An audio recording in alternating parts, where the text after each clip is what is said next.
क़याम के दौरान अपने साथ अहबाब को ले जाते हैं। मदीना शरीफ के कुछ ख़ास मकामात हैं जिनसे मैं ख़ास कर आगाह हूँ, आम लोगों को उसकी खबर नहीं। वो तकरीबन 100 मकामात हैं। कितने? लेकिन एक ही दफ़ा में कोई 100 मकामात देख ले ये मुमकिन नहीं, लेकिन इतने देख लेगा कि वापस पलट कर वो ये बता सकेगा जो मैंने देखा है वो किसी ने नहीं देखा है। इसी तरह मक्का शरीफ के भी और बाकी भी, बदर शरीफ के कुछ मकामात और बदर के रास्ते के मकामात, और इसी तरह अबवा शरीफ हुजूर की वालदा माजदा, और वो जगह जहां का कोई सोच नहीं सकता।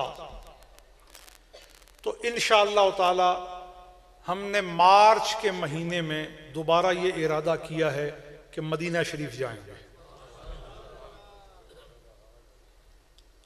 ये इरादा हमारा है और मर्जी हुजूर की है। तो अगर उधर से मंजूरी हुई तो हो जाएगा, और अगर हुजूर की मंजूरी नहीं तो लोग तो इरादे बनाते ही रहते हैं। लिहाजा 17 मार्च से 22 मार्च के दरमियान हमारा इरादा है, पाकिस्तान से भी, अमेरिका से भी और बरतानिया से भी बड़े लोग इस दफा फकीर के साथ जा रहे हैं। 14 रातों के लिए, 15 दिनों के लिए। कितने? 10 दिन मदीना शरीफ और 4 दिन मक्का शरीफ। आप में से जो जो ये चाहता है कि मेरी मौजूदगी का फ़ायदा उठा के वो सारी बरकतें हासिल करे, उसको भी दावत है कि हमारे साथ शामिल हो जाए। और कोशिश ये करें कि जो मार्च के इस काफ़िले में शामिल होना चाहता है वो 14 दिन के इस काफ़िले के लिए इस इलाके में, कौन बंदा आप, बल्कि 2-3 मुख्तलिफ जगहों से मैं बंदे नामजद कर देता हूँ। यहाँ से एक हमारे खलीफा असगर साहब, आप खड़े हो जाएं ताकि अहबाब देख लें। खलीफा असगर साहब हरमैन शरीफैन के काफ़िले के लिए इनसे रब्ता कर लें, और तांदले वाले से खलीफा प्रोफेसर हसन साहब, और साईवाल से खलीफा अशरफ साहब, और निशाताबाद के इलाके से खलीफा गुलजार अहमद कादरी। देखियो, खलीफा गुलजार अहमद कादरी, इनको नामजद मैं करता हूं। और गुलिस्तान कॉलोनी से महमूद अहमद कादरी। ये जिनको मैंने खड़ा किया ऐसे ही नहीं खड़ा किया, इनको इधर खड़ा किया है मगर खड़ा कहीं और के लिए किया है। लिहाजा इन अहबाब के साथ रब्ता करके आप हरमैन शरीफैन के लिए रब्ता कर सकते हैं, ताकि आपको वो बरकतें हासिल हों, वो सआदतें हासिल हों। और जो महफिल इधर सजी है, यही महफिल मस्जिद नबवी के पड़ोस में सज जाएगी, यही महफिल हरम मक्का शरीफ में सज जाएगी। तो लिहाजा जो जो अहबाब ये चाहते हैं, इसी तरह इंशाअल्लाह गारे हिरा में भी ये महफिल सजेगी और गारे सौर में भी ये महफिल सजेगी। तो लिहाजा जो जो अपने बख्त के तारे को औजे बुलंद अज़जमी सुरैया करना चाहते हैं कि तमाम सुरैया की बुलंदियों से भी बुलंद उनका बख्त हो, वो इसके लिए इरादा कर लें। भाई इरादा करना तो कोई मुश्किल नहीं है ना, कि मुश्किल है। मुझे इरादे पर भी एक लतीफ़ा याद आ गया है, थक तो नहीं गए। वो हमारे एक साहब थे बड़े अच्छे एबटाबाद में, वो ईटीओ थे, एक्साइज एंड टैक्सेशन ऑफिसर थे, मेरे बड़े अच्छे वाकिफ। तो मैं एक दफ़ा उन्होंने दावत पे बुलाया, उनके दफ्तर में गया तो देर से पहुंचा। तो मुझे उन्होंने कहा पीर साहब एक लतीफ़ा मुझे याद आ गया है। मैंने कहा जी सुनाएं। उन्होंने कहा हमारे एक साहब, अगर कोई इस जमात से ताल्लुक़ रखने वाले यहाँ साहब बैठे हों तो बड़ी माजरत के साथ, किसी जमात का तमस्खुर उड़ाना ये मेरा मकसूद नहीं है, लेकिन उन्होंने सुनाया तो लिहाजा दरोग बरगर्दन रावी, तो लिहाजा उनके कहने पर आपको सुना रहा हूँ। उन्होंने सुनाया कि जनाब हमारा एक पड़ोसी था, दोस्त था, साहिब था, वो चिल्ला लगाने के लिए चला गया जमात के साथ और बड़ा लंबा टाइम लगा के चिल्ला लगा के दीन का काम करके वापस आया घर में। वापस आते ही बीवी पर पिल पड़ा और उसको खूब जदोकोब किया, खूब मारा, घोंसे मारे, तमाचे मारे और उसको लाते मारी और जिस तरह जदोकोब कर सकता था उसने किया। मोहल्ला जमा हो गया। मोहल्ले ने कहा खुदा के बंदे, पहले तो तू घर में नहीं था, अहलिया को तनहा छोड़ा, ये बड़ा गलत काम किया, अब कहीं से वापस पलट ही आया तो इस बेचारी को क्यों मारता है? उसने कहा ये इरादा नहीं करती, ये आप में से भी कोई ना बोले जिसने इरादा नहीं करना, ये उन्होंने कहा जी किस चीज का इरादा नहीं करती? उसने कहा मैंने इसको वापस आकर ये कहा है दाढ़ी रख। पले मानस, औरतों की भी दाढ़ी होती है? उन्होंने कहा होती तो नहीं पर इरादा तो करे ना कम से कम ये। तो मैं भी आपको कहता हूं जाना है या नहीं जाना, इरादा तो करे ना आप कम से कम। लिहाजा अच्छे काम के लिए आदमी का अज़म करना अल्लाह की तरफ से तौफीक नसीब हो जाती है। और आपको क्या मालूम कि आले बैत का इतना पाकीज़ा जिक्र आया है, शायद आपका नाम भी मदीना जाने वालों में शामिल हो गया हो। लिहाजा इरादा करना आपका काम है, तौफीक देना अल्लाह का काम है। परवरदिगार हम सबको इसकी तौफीक अता फरमाए। अब खड़े हो जाएं और चंद माशाअल्लाह। अच्छा, अब आले बैत से मोहब्बत अपनी पक्की करने के लिए जब आपके यहां कोई लड़का पैदा हो तो उसका नाम भी आले बैत के मर्दों के नामों में से नाम ढूंढ कर रखें और उसके साथ गुलाम लगाएं। क्या लगाएं? गुलाम हुसैन रख लें, गुलाम हसन रख लें, गुलाम अली रख लें, मुरीद हुसैन रख लें, मुरीद हसन रख लें, तालिब हुसैन रख लें। अक्सर लोगों ने अपने नाम में अपना नाम रख लिया होता है मजर हुसैन। ये कैसे हो सकता है कि ये हुसैन का मजर है? हुसैन का मजर बनना कोई आसान काम नहीं है। तो कोई मजर हुसैन नहीं हो सकता। अगर किसी ने अपना नाम रख लिया या किसी ने उसका नाम मजर हुसैन रख दिया तो मोहब्बत से ही रखा है, लेकिन उन्हें नाम के गहराई पर नजर नहीं थी तो मजर हुसैन रख दिया। वो अपना नाम गुलाम हुसैन रखें, खादिम हुसैन रखें, मुरीद हुसैन रखें, तालिब हुसैन रखें, ताकि बरकतें पैदा हो जाए। रखेंगे तो इससे आपको बरकतें मिलेगी। इसी तरह हुजूर के चचाओं के नाम पर भी नाम रखें। मसलन हमजा नाम रखें, दलेरी पैदा हो जाएगी। अब्बास नाम रखें, आपके अंदर वफादारी पैदा हो जाएगी। अबू तालिब नाम रखें, हुजूर पर कुर्बान होने वाली कैफियत पैदा हो जाएगी। तो लिहाजा ये नाम रखने से बरकतें मिलेंगी, खैर नसीब होगी, सआदतें नसीब होंगी। लिहाजा इसकी आपको ताकीद करता हूं। और मेरा ख्याल है कि आज के जलसे का यही मकसद है कि हम अपने अहबाब को इस बात पर मुतवज्जे करें कि फिरकों में न जाओ। भांत भांत की बोलियां बोलने वालों को छोड़ दो, उम्मत मुस्लिमा पे बड़ा कड़ा वक्त है, फिरकों में मत जाओ। इन फिरकों में जाने से कुछ नहीं मिलेगा, सिर्फ आपसे पैसे बटोरने के लिए और आपके माल से अपना पेट भरने के लिए और उसकी आग बुझाने के लिए सारा घोरक धंधा किया जाता है। किसी फिरके में मत जाओ, मुस्तफा के कदम पकड़ लो, हुजूर के कदम पकड़ लो, हुजूर से अपना ताल्लुक मजबूत कर लो। बस आपकी दुनिया भी अच्छी है, आपकी आखिरत भी अच्छी है। और जो नाम खैरुल कुरून में नहीं थे, जो नाम सहाबा ने नहीं जाने, जो नाम आले बैत ने नहीं जाने, जो नाम औलिया अल्लाह में नहीं थे, जो नाम आइम्मा मज़ाहिब में नहीं थे, वो आप क्यों रखते हैं?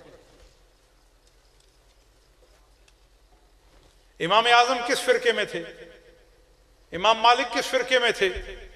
इमाम शाफी किस फिरके में थे? इमाम अहमद इब्न हंबल किस फिरके में थे? और अगर जवाब यह आए किसी फिरके में नहीं थे, तो तुम फिरके में क्या करते हो? लिहाजा फिरकों को छोड़ दो, फिरकों को, और बोलो ना फिरकों को, और खुले बोलो फिरकों को। अच्छा जी, क्या ये फिरके हुजूर की उम्मत नहीं है? उम्मत है। क्या ये काफिर हैं? काफिर नहीं है। तो फिर इनके साथ जाने की क्या बुराई है, क्या कबाहत है? जवाब यह कि ये भागे हुए हैं। ये तो खुले बोलो ना। तो भागे हुओं के साथ जो मिल जाए, बोलो सही ना, उसको अंग्रेजी में कहते हैं एब्सकॉन्डर, मफरूर। क्या होता है? खुले बोले। अगर कोई अदालत से मफरूर हो जाए, कहो अल्लाह बचाए, इश्तिहार आ जाता है कि जिंदा ले आओ या मार कर ले आओ। अदालत का मफरूर हो तो उसका यह अंजाम है, तो जो अल्लाह रसूल का मफरूर हो जाए, मफरूर न बनो, मसऊद बन जाओ, खुशबख्त बन जाओ, कादरी हो जाओ, हनफी हो जाओ, चिश्ती हो जाओ, सोरवर्दी हो जाओ, मफरूर नहीं हो जाओगे, फिर तुम रहमत इलाही से माला माल होकर मामूर हो जाओगे।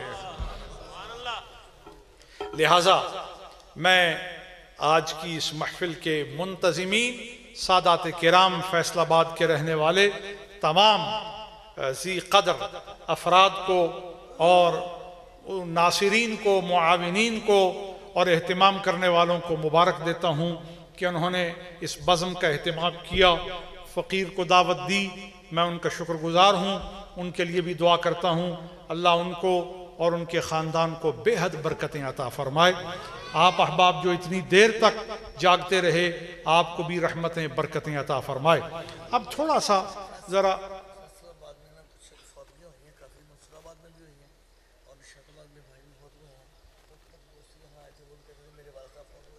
ज़रूर ज़रूर ज़रूर फौत शुदगान के लिए भी इंशाअल्लाह दुआ होगी जी, इनके लिए भी।